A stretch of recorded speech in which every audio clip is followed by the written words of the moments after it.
So how much longer do you think it's going to be before the combat system starts wearing off on the novelty? Let's give it at least another video or two. Okay. Well, looks like we've got a new guy and he's built up a lot of CP.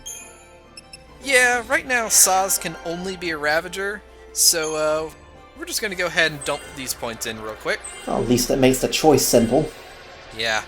We're going to go ahead and get him Flame Strike, which is the physical fire attack for Ravagers. And since he can only be a Ravager, you can see our choices are kinda limited there. That said, while limited, our choices do have the very best paradigm in the entire game. Yes, Tri-Disaster is... Lovely. It's amazing, really. It is the best paradigm in the entire game when it comes to staggering, bar none. Yeah, if you missed it, Tri-Disaster is just 3 Ravagers. We were saying earlier about how Ravagers, they build up a lot of stagger very quickly, but it wears off very quickly. But if you have 3 of them casting spells all at once, that stops mattering. I mean, after all, the gauge can't empty if it fills up immediately. Yep. Although we're not going to break that out just yet. Yeah, that said, you do reach a point where sometimes the stagger gauge, if you don't do anything with the commando at all, the stagger gauge, even once it's filled, will empty a little bit faster than usual. So sometimes it is worth throwing in the commando just because, and that's really why Relentless Assault, which we're using right now, Commando Ravager, is it's the gold standard. Yeah, if there ever was a quintessential paradigm, it's Commando Ravager. You got your 2 Ravagers building up stagger and your 1 Commando just stopping it from going down. And it's great for staggering, it's nice and it buys you a lot of time, but also gets its job done in a reasonably efficient manner. And really, the fact you say the 2 Ravagers is what makes it better than its alternative, which is Commando Ravager, which I think is the aggression paradigm. Yes. All the paradigms have these weird little names that somebody must have spent an hour thinking of. I don't really know what to make of them. Alright, watch this. Whee! Look at that, pro, landing on the enemy. Nice. So yeah, the aggression one is, like I said, if Relentless Assault is the one that you want to get enemies staggered, then aggression is better for once they are staggered, because now you've got your 2 commandos dealing a lot of damage. But here is the thing: even after you've got the enemy staggered, you can still keep on building up the chain gauge, and you can build higher and higher and higher and higher multipliers. Also, we got new guns. Yep, Saz is gonna get blinged out here. Oh yeah, the Den of Jewelers are made of solid gold. If not made of solid gold, they are definitely gold-colored. Oh yeah. Anyway, essentially, once you've got an enemy staggered, it becomes a sort of ongoing decision about whether or not you keep building up the chain while doing less damage, or whether to stop building up the chain and just deal the damn damage already. And that's when the Commando Ravager versus Commando Ravager choice starts coming in. Do not shake the slippery tube. It's only scary if you look down. You should close your eyes. Thank you, Vanille.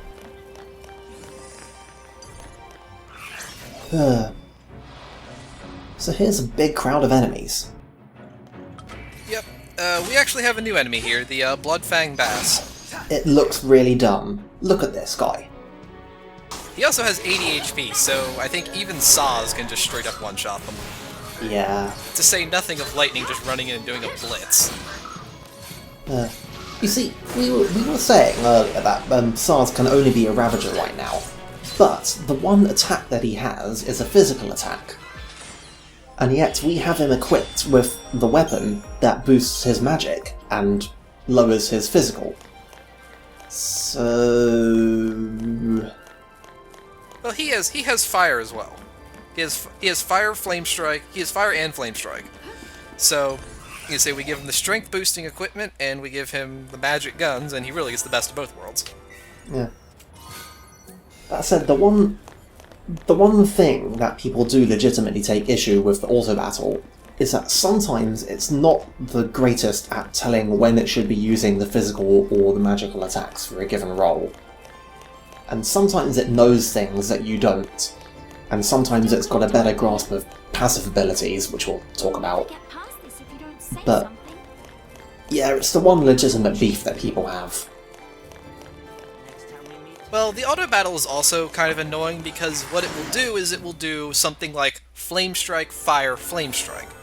And the problem with that is that when you switch to use Fire after using Flame Strike, it will stop the animation. So you have to restart the animation to do another Flame Strike. Yeah, the game has a sort of combo system of sorts where, you know, if you can chain together attacks and they'll come out faster, and you can chain together magic and they'll come out faster. Also, this right here is Final Fantasy XIII's idea of a set piece. Looks operational.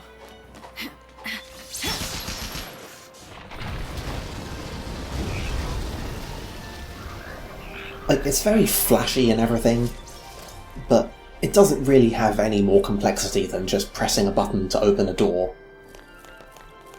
Well, it did summon all of these Brescian Bass onto the bridge, and this is a really big fight. Like, seriously, watch how long it takes me to finish this preemptive strike. It went up to G. So what, that's 8 enemies? I remember my alphabet, right? Yeah, there are, I think, 8 of the small ones and 3 of the big ones. Nice. So we'll be getting in a lot of good blitzes. Of course, the other thing is that we got a preemptive strike, and some of these enemies have a reasonable stagger threshold, so straight away, even if they're not staggered, we're getting like a 100, 130, 150, 200% damage boost, which is nothing to sneeze at.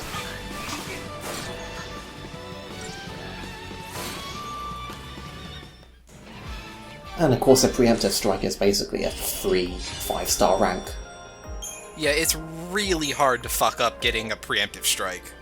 Mostly because just having a preemptive strike gets you, I think it's a 1.2 times multiplier on your score, but it doesn't change how the ranks are calculated, so pretty easy.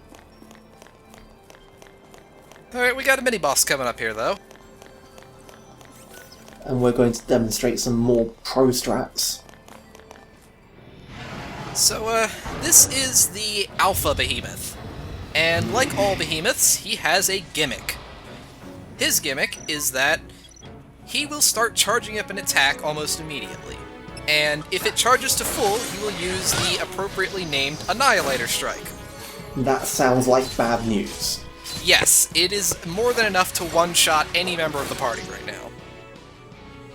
And his stagger percentage is a massive 500%. Well, gee, if only we had some sort of strategy that allowed us to rack up a very large amount of stagger in a very short time. Oh, wait! Enter Tri-Disaster. Watch this. You will note that the commando bonus of slowing down the stagger recovery rate actually sticks for a little while. So even though we're not using any commandos, he's still recovering very slowly, but he's getting built up very quickly. And now he's taking 600% damage, and you'll see that Artix has opted to continue using Ravagers, so that number is just going up and up and up. Well, let's be frank, I didn't have a choice there. Okay. It was use 1 commando or use 0 commandos there. You got a point, I guess. Yeah, if we'd have had a character who'd have had a commando role available, then it probably would have been a better idea to switch to that. Yeah, if Saz had commando, I would have switched to an aggression paradigm there, but he does not, so... Also, we just picked up a Libroscope. Yes, the Libroscope is just Libra, except as an item. Because by default, it costs 1 TP, which you might have seen in the little thing down in the left corner. Yeah, we never did explain techniques, did we? Not really, but... We should probably do that in a bit. Yeah, we'll talk about that in a second. First, though, it's an airship.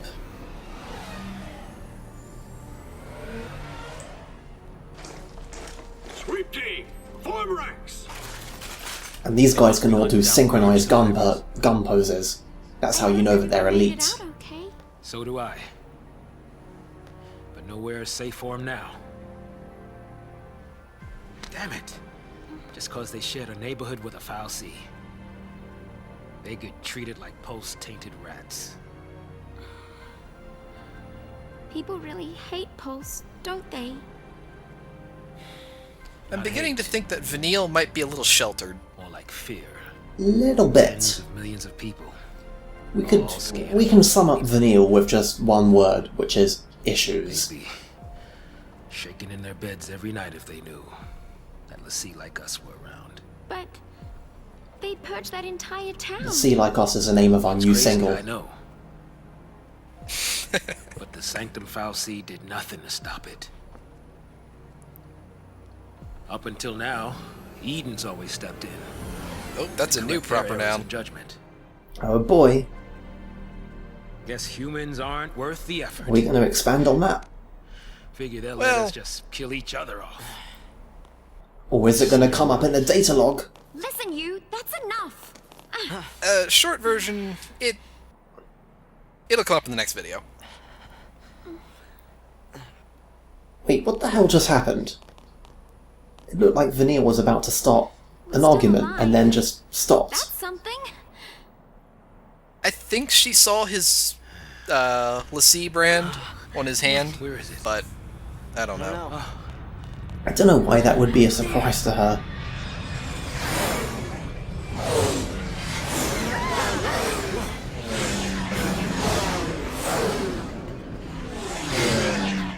They're sealing off the area. They're trying to trap the stragglers. We gotta get moving before we're caught in the net. We've got to get moving. Final Fantasy 13.txt. So anyway, we were about to start telling people about techniques, such as they are.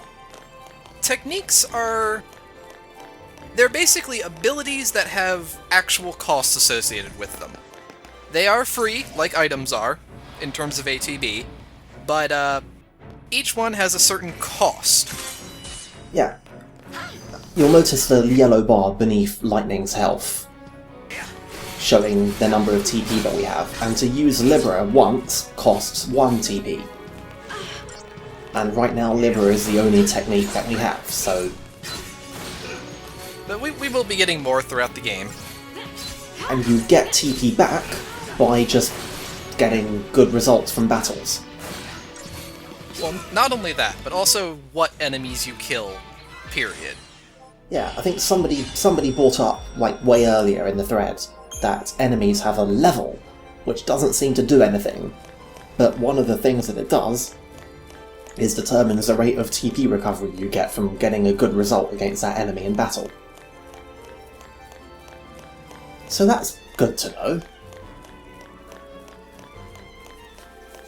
Also, there are items that affect TP use, but those aren't very common.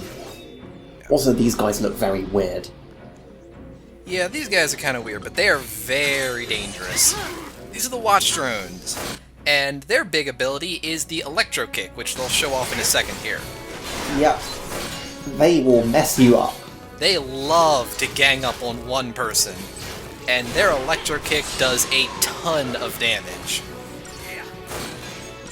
Boy. It is very easy to... Oh yeah, here it comes. Seriously, just sit back and watch this one.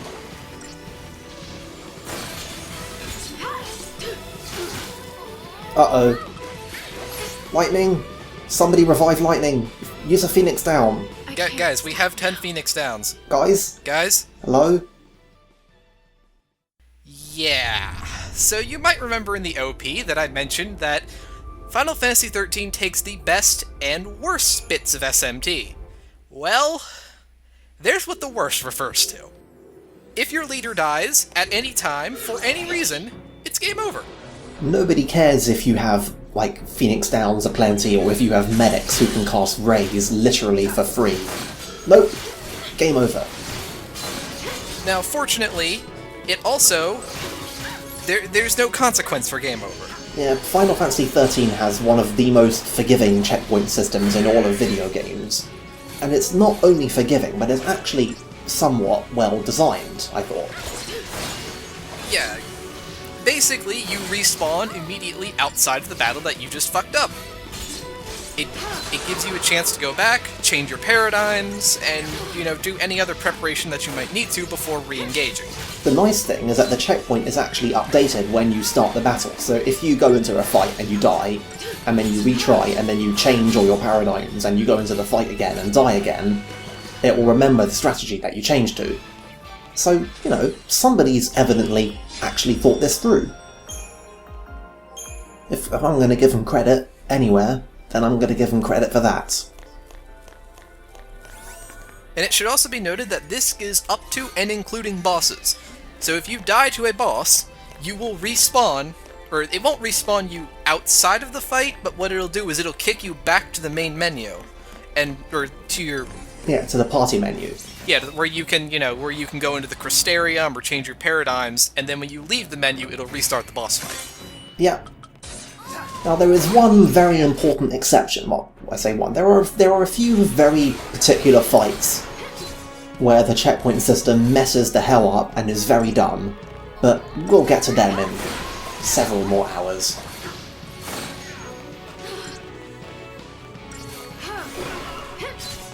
Also, hey, we're fighting slightly more competent Psychon guys now. Yep, these guys are wearing purple instead of yellow, so this means they die in 5 hits instead of 2. Yeah, you would have noticed if you looked exactly at the TP bar after that fight, you would see it ticking up and up and up. And here's some ridiculous jumping action.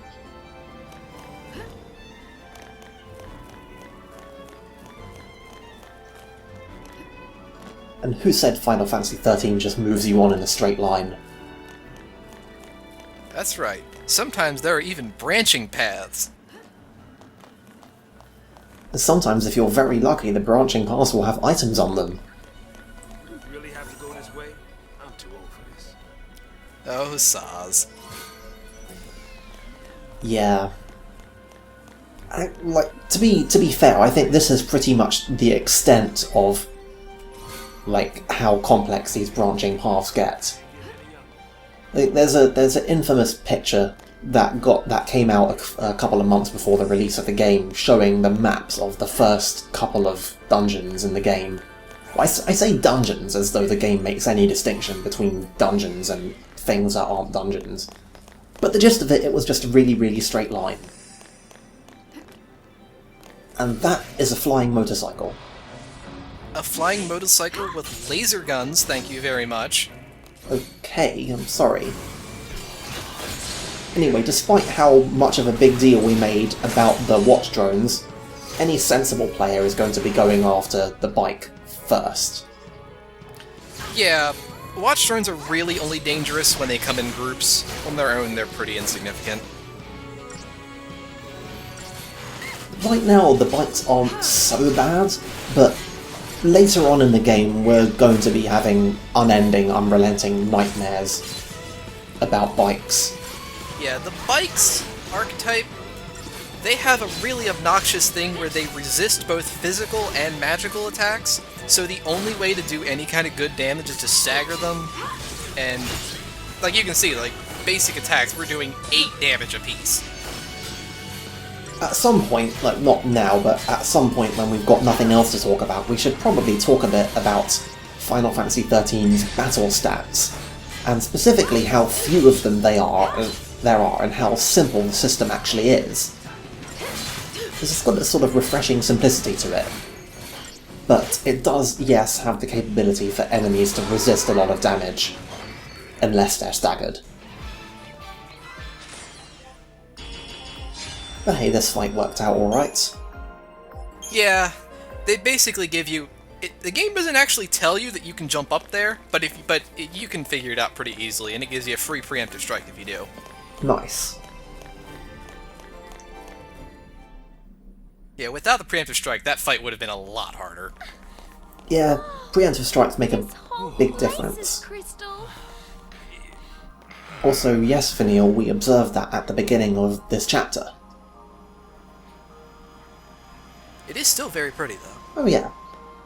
I wonder what it'd be like. It's possible she's like referring to, I think they thought it was only the lake that got turned to crystal, whereas now we're actually coming up on rocks and stuff. Maybe. Well, I mean, you can If I see, knew like, what it was. what looks like trees almost in Probably there, don't wanna so... know. Hey, Lightning. Did Sarah say anything to you about her focus? Nothing. If you'd have been paying attention to the incidental dialogue that happened She while we probably were didn't walking wanna up worry here, you. Or she just... you might have noticed that Vanille and Hope having another conversation about Hope completely failing to confront Snow about things. So here's a question. How come that was incidental dialogue and this just now was a cutscene? Is there actually any kind of distinction or logic to the decision? I wish I could tell you, because I'm pretty sure the answer is no. I think it's just arbitrary. Like so many other things in this game. And that was 30 gil. Seriously. Yeah, it's not very much money, but it should be noted that enemies do not drop gil in this game, so... One of the other things I'm willing to give 13 some credit for is that it manages to keep a reasonably good grasp on its in-game economy. And you're not ever like ridiculously flush with money. So that's something. Well, this looks big and interesting. So let's stop here. That's a good idea, yes. And let's spend some time crystariuming.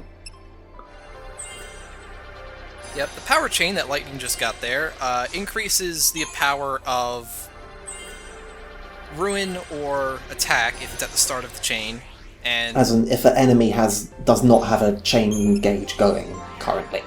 yeah, and she also picked up water to give her some extra elemental coverage. I think Vanille just gets a bunch of stats here. There are a couple of surprisingly important passive or passive-like abilities for different roles that actually manage to separate out the characters, and they're important and you should pay attention to them. Saz is gonna run over here and get Arrow to give him some extra elemental coverage as well. Everyone likes variety. Yep. But that is going to be it for this time. So we will see you guys next time. We will explore these big old ruins. I wonder what's in them. I bet it will be pretty and boring.